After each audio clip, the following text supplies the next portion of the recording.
नमस्कार, मेरा नाम संजय दुबे है। मैं बिहाइंड द लेंस श्रृंखला में ऐतिहासिक व समसामयिक विषयों के ऊपर वीडियो बनाता हूं, जो कि आमजन के लिए भी जानकारी प्रदान करता है और पीएससी यूपीएससी की तैयारी कर रहे छात्रों के लिए भी। तो आज का विषय मैंने उठाया है कि ऐतिहासिक काल से भारतवर्ष में विदेशियों का आवागमन। इसमें जो सहज रूप से आए विदेशी वो भी है और जो जिन्होंने आक्रमण किया यहाँ पर वो भी शामिल है। तो सर्वप्रथम हम देखेंगे कि भारत में कौन लोग आए थे। सर्वप्रथम भारत में होमोसेपियंस आए थे आज से 70,000 से लेकर 50,000 वर्ष पूर्व अफ्रीका के इरिट्रिया क्षेत्र से, जो सोमालिया इथियोपिया उस क्षेत्र में आता है, और यहीं से होमोसेपियंस सारे विश्व में फैले थे। तो उनकी एक कुछ लोगों के झुंड में आते थे ये लोग। कुछ लोगों के झुंड लाल सागर पार करके, अरब पेनिनसुला पार करके इराक, ईरान, फिर भारतीय प्रायद्वीप में आए।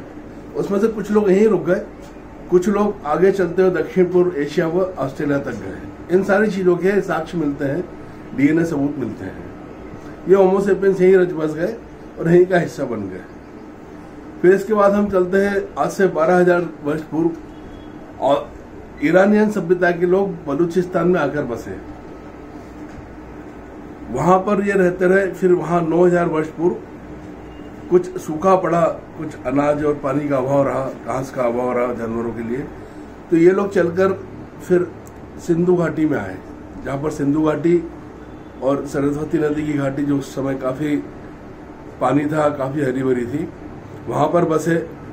कालांतर में इन लोगों ने सिंधु घाटी सभ्यता का विकास किया, जो काफी विस्तृत थी और काफी उन्नत थी।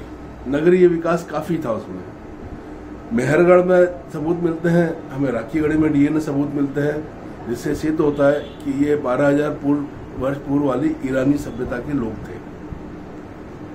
कालांतर में इनका अंत हो गया और ये लोग कहाँ कैसे मिलजुल गए भारतीय बाकी लोगों में, यह शोध का विषय है। संभवतः ये दक्षिण भारत में ज्यादा मिले ये लोग। इसके बाद हम अगला हुआ आवागमन सेंट्रल एशिया से। सेंट्रल एशिया में क्षेत्र आता है कॉकेशस, कैस्पियन समुद्र तट के पास में है, रशिया से लगा हुआ हिस्सा। तो आज से करीब 2,000 वर्ष पूर्व वहां पर भी सूखा पड़ना चालू हुआ, जानवरों के लिए घास के मैदान इत्यादि कम हुए। तो वहां पर जो लोग रह रहे थे उनको भी नाम दिया हुआ है इंडो आर्यन। ये सारी तरफ फैले, उत्तर में रशिया की तरफ, पश्चिम में यूरोप की तरफ, पूर्व में चाइना की तरफ, मंगोलिया की तरफ, साइबेरिया की तरफ, दक्षिण में अरब की तरफ गए कुछ लोग इराक, ईरान होते हुए कुछ उनकी ब्रांच जो है भारत में आ गई। ये भारत में ईसा पूर्व 1,500 वर्ष में करीब आना चालू हुए थे, और ये भी झुंड में आते थे, एक साथ इकट्ठे नहीं आए, कबीलों के रूप में आते थे। ये घुड़सवारी करते थे ये लोग, और ये लोग वैदिक लोग कहलाए, इंडो आर्यन कहलाए। संभवतः आर्यन लोग अलग थे, जो पहले कभी रहे होंगे किसी ऐतिहासिक काल में, जिसके साक्ष्य नहीं मिलते। ये इंडो आर्यन लोग थे। 1500 से लेकर 1,000 वर्ष का जो काल है, तब तक ये दक्षिण पश्चिम, उत्तर पश्चिम भारत, जैसे अफगानिस्तान से लेकर गंगा के दोआब तक आए थे। फिर ईसा पूर्व 1000 से लेकर 600 वर्ष तक का जो काल है वो उत्तर वैदिक काल कहलाता है। तब तक ये नर्मदा घाटी तक फैल चुके थे। उत्तर भारत में इनका काफी विस्तार हो गया था, और ये लोकल पॉपुलेशन में जो यहाँ पर थी पहले से, उनमें घुल मिल गए थे, और आज की तारीख में ये संपूर्ण भारत में है और ये सब भारत का एक हिस्सा बन चुके हैं। इसके बाद अगला आगमन हुआ जो आक्रमण के रूप में था, वह था सिकंदर का, ग्रीक लोगों का। ये ईसा पूर्व 335 में सिकंदर आया था, लेकिन वो जिस तेजी से आया था उस तेजी से चले गया, और बहुत ज्यादा ग्रीक लोग यहाँ पर बसे नहीं। कुछ एक थे छुटपुट, जो आज का पाकिस्तान है उसका उत्तर का क्षेत्र है, चित्राल क्षेत्र है, वहां पर इनकी बस्तियां आज भी पाई जाती हैं, जो जिनकी कद काठी स्वरूप हूबहू इनसे मिलता है। इसके बाद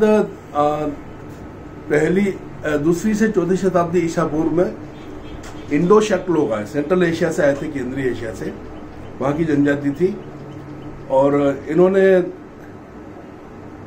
मध्य प्रदेश तक फैल गए थे लोग, इंडो शक लोग बोलते हैं शक। फिर बाद में ये लोग भी ऐसे मिलजुल गए कि आज की तारीख में इनको अलग करना मुश्किल है कि कौन इनके वंशज है। ये गंगा के दोआब तक फैल गए थे, नॉर्थ वेस्ट, उत्तर पश्चिम, पंजाब, हरियाणा, राजस्थान, गुजरात, मध्य प्रदेश के हिस्से, उत्तर प्रदेश, इन क्षेत्रों में फैल चुके थे। और इन्होंने साम्राज्य स्थापित करके राज्य भी किया, ईसा पूर्व 4वीं से लेकर 2री शताब्दी तक। इसके बाद अगले लोग आते हैं पहलव, पार्थियन। ये ईरानी लोग थे। ईसा के बाद 1ली से 2री शताब्दी में इन्होंने अफगानिस्तान से लेकर पंजाब तक कुछ क्षेत्रों में कब्जा किया था। बाद में इन्हीं के जो वंशज थे, ये समुद्री रास्तों से ज़ोरोआस्ट्रियन थे ये लोग, ये आए और भारत में आज भी ये लोग पाए जाते हैं, ज़ोरोआस्ट्रियन, जो जैसे टाटा लोग हैं और इस तरह के लोग हैं। ये लोग सब वैसे आए थे और शांतिपूर्ण, बाद में शांतिपूर्ण तरीके से आए व्यापार करने के हिसाब से। 1ली से 4वीं शताब्दी में कुषाण लोग आए। ये उत्तर पश्चिम चीन क्षेत्र से आए थे, जनजाति कबीला था। और इन्होंने भारत में अफगानिस्तान से लेकर गंगा के दोआब तक कब्जा जमाया, काफी समय राज किया। कटफिसस इनका पहला राजा था, बाद में कनिष्क हुआ और ये भी भारत में घुल मिल गए और फिर बाद कालांतर में हिस्सा बन गए। इन्होंने भी शैव धर्म अपनाया, बौद्ध धर्म अपनाया और उसका प्रचार किया। फिर काफी समय तक, करीब 800 वर्षों तक ऐसा कोई विशेष आवागमन नहीं हुआ किसी विदेशियों का। फिर 11वीं शताब्दी में 1025-26 में महमूद गजनवी का आक्रमण हुआ भारत में। सोमनाथ मंदिर लूटा उसने, इसके सब लोग जानते हैं। लेकिन उसने यहाँ पर कोई बसाहट नहीं की, यहाँ पर सत्ता को अपने हाथों में रखने का प्रयत्न नहीं किया। काफी समय तक बाहर से फिर कुछ नहीं हुआ। फिर 1191-92 में तराई का युद्ध हुआ। उसमें मोहम्मद गौरी ने राजपूतों को हराया, पृथ्वीराज चौहान को, और उसके बाद राज्य स्थापित किया। तो उस श्रृंखला में जो राज्य स्थापित हुए उन्हें सल्तनत बोलते हैं। वह काल सल्तनत काल कहलाता है। उसमें तुर्क राजा हुए, अफगान राजा हुए, सैयद हुए, लोदी हुए, और इनके बीच में तैमूरलंग भी आया जो मंगोल था। 1339 में आया था। वो आक्रमण किया, उसने दिल्ली को नेस्त नाबूद कर दिया, बहुत लोगों का कत्लेआम किया और सब लूट लाट कर चले गया। 1526 में बाबर आया। ये अफगानिस्तान के उत्तर के फरगना क्षेत्र से आया था, लेकिन ये मंगोल नहीं था, तैमूरलंग का वंशज था। और ये लोग चगाताई तुर्क थे। तुर्कों की एक जाति होती है चगाताई तुर्क, वो थे। 1526 में बाबर आया। इसने पानीपत के युद्ध से फिर कब्जा किया यहाँ पर इमरान लोदी को हराकर। लेकिन उसकी मृत्यु के साथ ही ये अल्पकालीन सिद्ध हुआ। फिर बाद में उसके बालक ने, हुमायूं ने कब्जा किया। फिर काफी समय तक मुगलों ने शासन किया और शुरू के 6 मुगलों ने काफी सुदृढ़ता से शासन किया, वो अलग विषय है। 1761 में अहमद शाह अब्दाली आया था। पानीपत के तीसरे युद्ध में उसने हराया मराठों को, तो वो चले गया, वो यहाँ पर रुका नहीं, यहाँ चले गया। इस दौरान फिर आगमन चालू हुआ यूरोपीय लोगों का। तो उस श्रृंखला में डच लोग आए, ब्रिटिश लोग आए। ये 16वीं शताब्दी से आना चालू हुए थे, जहांगीर के शासनकाल से मुख्यतः। उसके थोड़ा पहले पिछली शताब्दी में पुर्तगाली लोग आना चालू हुए थे, फ्रेंच लोग आए, और इन्होंने बिना कोई विशेष युद्ध किए व्यापार के द्वारा धीरे धीरे धीरे कर कब्जा किया। और ये भारत से आने वाले आखिरी विदेशी थे।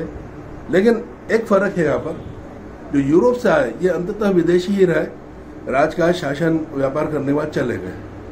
बाकी इसके पहले जो लोग आए थे वो यहाँ का हिस्सा बन गए, यहाँ की जनसंख्या का एक महत्वपूर्ण हिस्सा बन गए, जिन्हें अब अलग से ढूंढ पाना मुश्किल है। ये हमारा भारत के मूल तत्व इस तरीके से बनते हैं। धन्यवाद।